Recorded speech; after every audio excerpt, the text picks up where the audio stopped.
I remained still, caught in the glamorous banquet hall, with the sparkling chandeliers above me reflecting light onto the tables adorned with gold and clean white linens. The sounds of talking and merriment swirled around me, intensifying the pain that gnawed within my soul. The hall's fancy decorations only seemed to make me feel worse, deepening the anger rising in me. This wasn't just a normal evening. It was the night that was meant to be a shared celebration. But instead, I was here, feeling utterly unseen at my brother Caleb's extravagant graduation party, even though I had graduated from medical school that same day. I tried to suppress my growing bitterness, offering a fake smile as Caleb soaked in our parents' abundant pride. My mother, looking stylish in her blue dress, stayed close to Caleb, whispering to anyone nearby, "My son was the best in his class, did you know?" My father stood nearby, nodding with enthusiasm, his loud voice filling the room. "A surgeon! My son is going to do amazing things." But me, I earned the same degree, the same recognition, and I went through the same difficult struggles. Nevertheless, their celebration didn't include me, making my success feel like a shameful secret.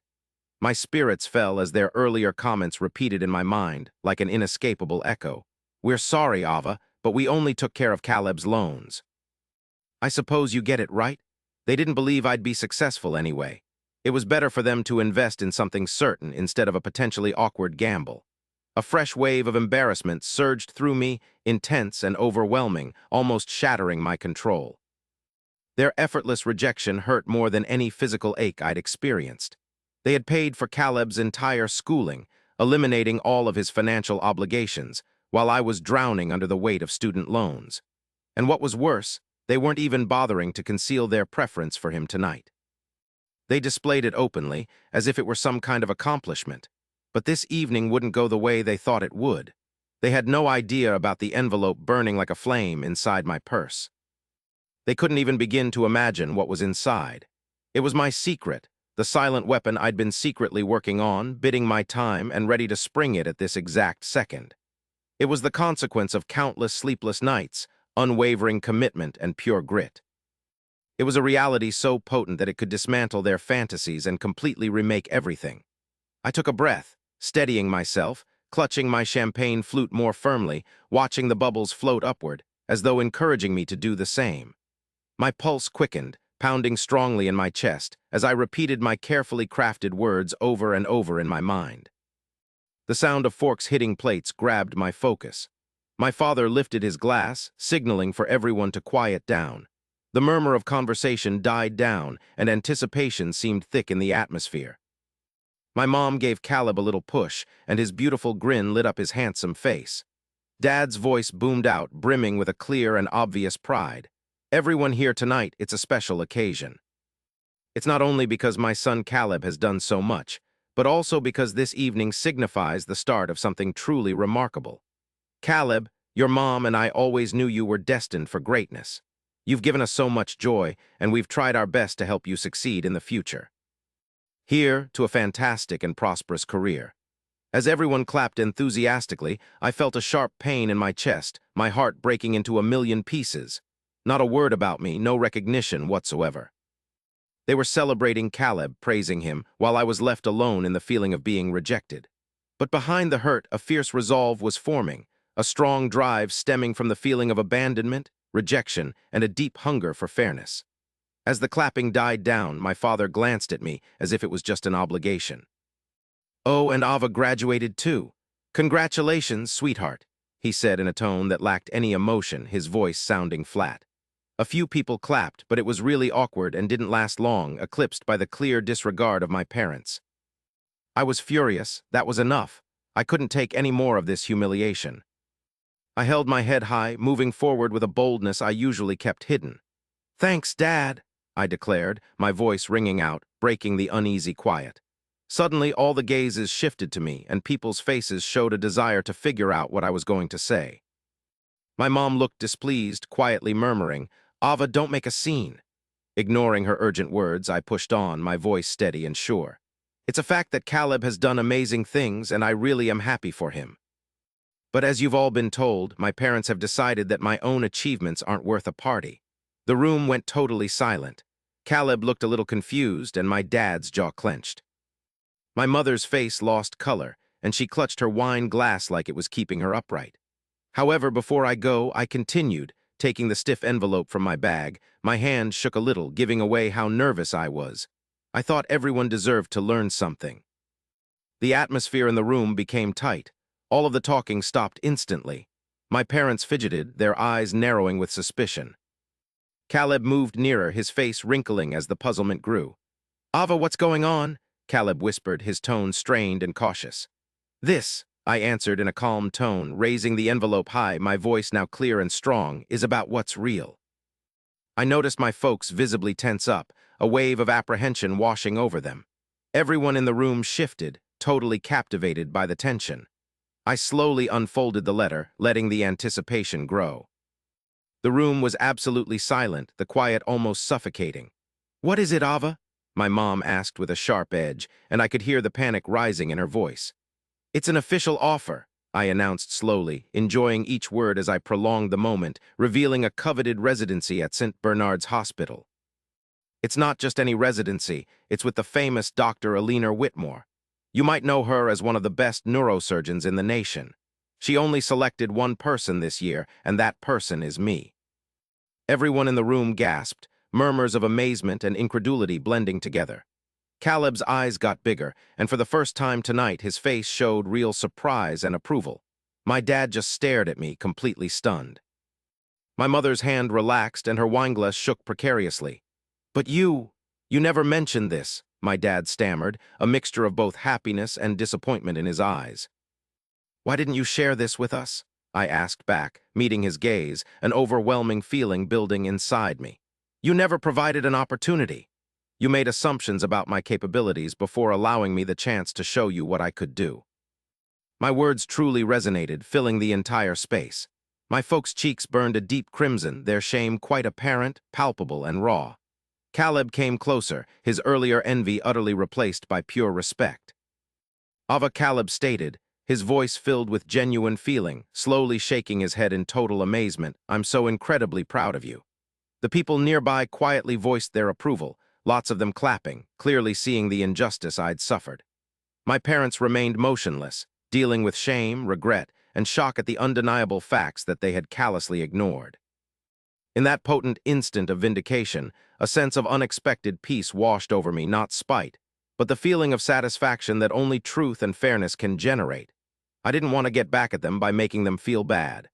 My response was based on speaking the truth with kindness, a kind of healing achieved through perseverance. Gazing directly at my parents' remorseful faces, I quietly said, "All I ever needed was for you to have faith in me." And in that instant, surrounded by impressed applause and newfound respect, I understood the power of my truth wasn't in getting even. It was in finally realizing my own value. However, this was just the start. After my revelation, the room became a frenzy of whispers and bewildered looks. It felt as though someone had broken a mirror, scattering shards of my parents' perfect image all over the shiny floor. The people I knew, who had been complimenting my brother just seconds ago, now shared awkward glances, their eyes going back and forth between me, Caleb, and my parents, who were clearly mortified. I set down the envelope, my chest pounding, as my anxiety finally hit me. Though it was hard to breathe, I tried to keep my cool. I had been carrying this huge amount of bitterness for ages. This moment, finally being free, had to happen, even if it meant revealing my family's hurtful preference for him out in the open. "Ava," Caleb said again, moving closer and putting his hand softly on my shoulder. He sounded gentle, his eyes honest, completely lacking any sense of superiority or envy. "Why didn't you tell us earlier?" I gave him a small smile, looking back at him. "Would it have even made a difference, Caleb? Their decision was obvious." He shook his head a little, his face showing regret.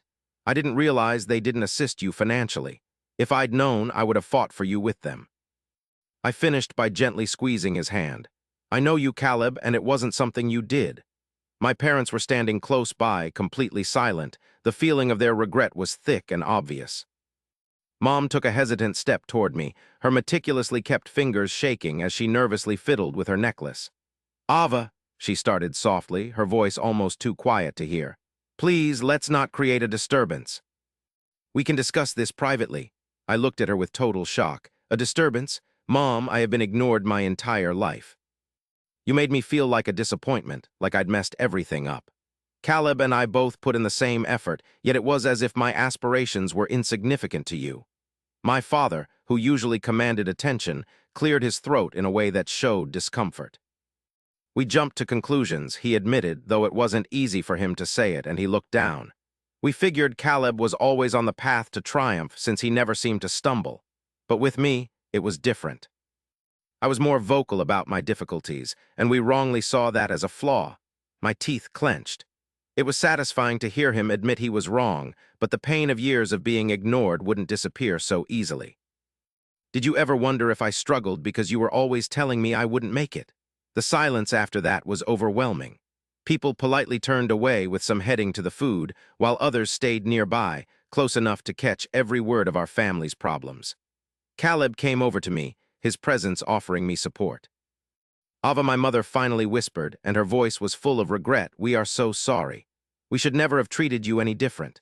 You didn't just treat me differently, I said quietly, tears welling up, and I tried to keep them from falling. You caused me to question myself. You made me feel that I wasn't worthy of achievement or contentment or self-respect.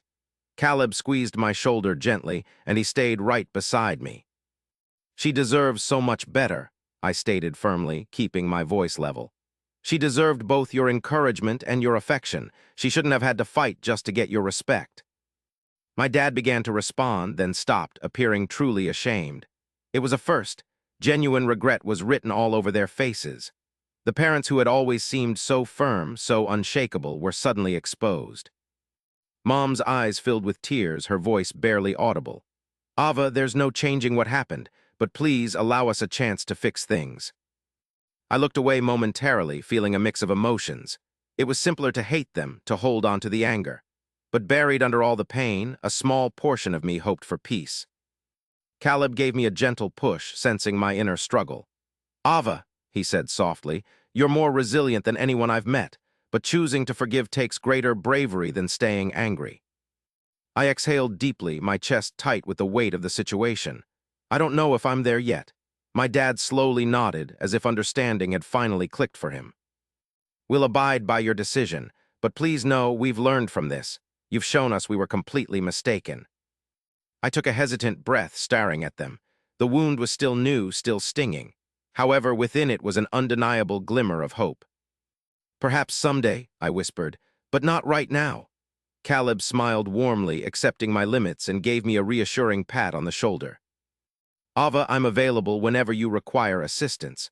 The gathering became less intense as people started coming over, offering their congratulations on the residency position. The atmosphere changed. It was brighter and more honest.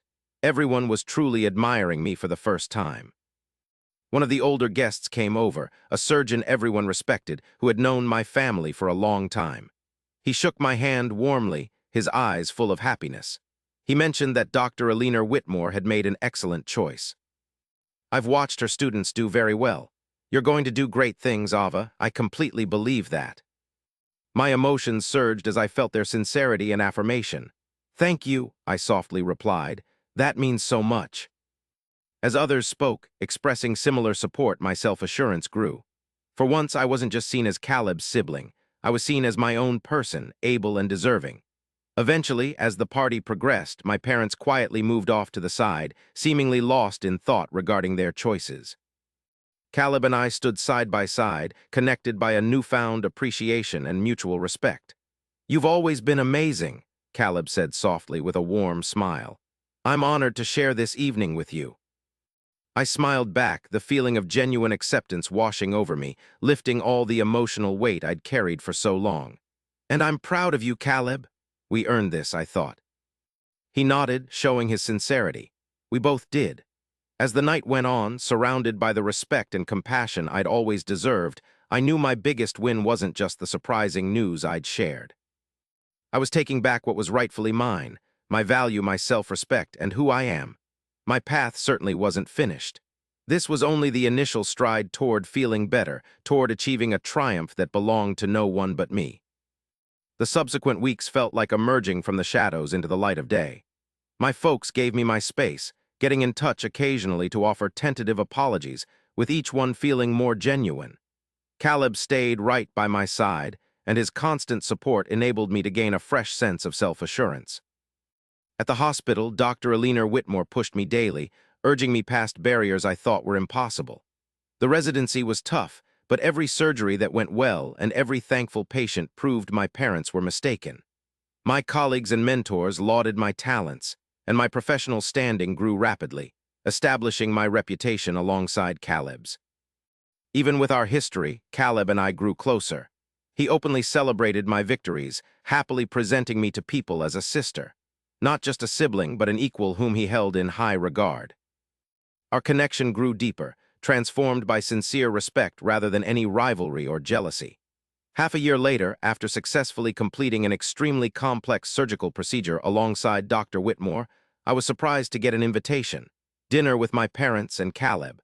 My parents had visibly become more subdued, truly acknowledging my accomplishments. As we sat together, my mom reached across the table, her eyes filled with tears and full of honesty. "Ava," she began, her voice sincere, "we've spent months feeling bad about how we've treated you."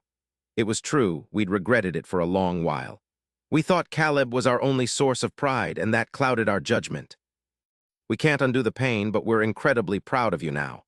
My dad nodded, his usually firm voice shaking a bit. "We misjudged you terribly," he said, "but you've shown us how amazing you truly are." Their genuineness really moved me, making something inside me soften. I was able to see my parents as imperfect people, but also as truly regretful, and they deserved a chance at forgiveness at the very least. "I forgive you," I said quietly at last, my voice choked with emotion. "All I ever desired was for you to accept me."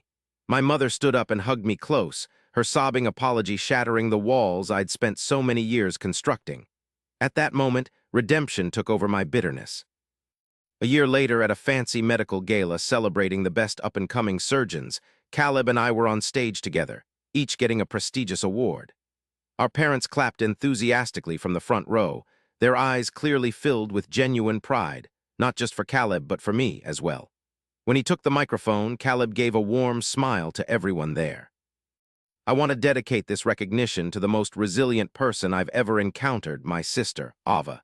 Experiencing her life showed me the genuine definitions of bravery, compassion, and endurance."